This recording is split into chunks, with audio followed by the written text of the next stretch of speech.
I did too much math and I may have proved a thing. We're going on a trip in a penis rocket ship. Let me explain. In a combination of math, history, and quantum mechanics, I can prove that Star Wars, The Mummy, and The Fifth Element all take place in the same universe. Because of one film and one film only. Motherfucking E.T. and his creepy-ass fingers. This is a long one, so strap in. So while the vast majority of events in The Fifth Element take place, and I think it's 2557 or something along those lines, the movie begins with an opening from 1914 in Egypt, as seen on TV.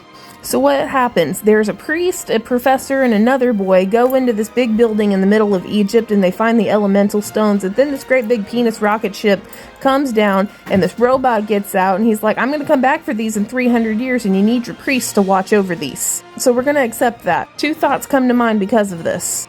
Number one, if you can find some stones in the middle of the desert, and have a big penis rocket ship come out of the sky and aliens talk to you, then you can't tell me that the events of a handsome bald man bringing his girlfriend back from the dead didn't happen in 1923?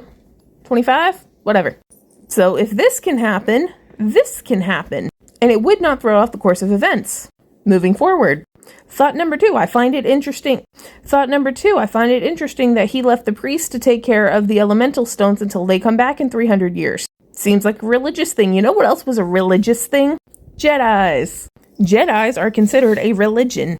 So Star Wars A New Hope is technically the first film to be released from Star Wars in May of 1977. However, it is not the first film in the timeline. Did you know that from the timeline of the beginning of The Phantom Menace to the end of Rise of Skywalker takes place over 67 years? The time between the discovery of the elemental stones and the first Star Wars movie is about 63 years.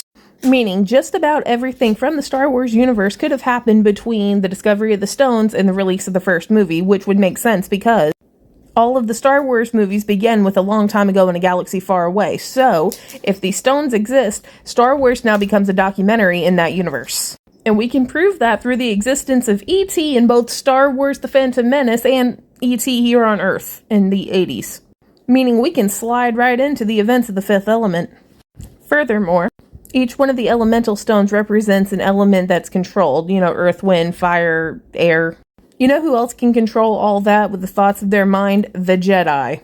So who's to say when all the weird shit started popping off with the Sith that they didn't send a Jedi to take the elemental stones to Earth to hide them, to protect them, and then it's passed down onto each Padawan. Also, this Fifth Element robot looks like a predecessor for this Star Wars robot. Thank you.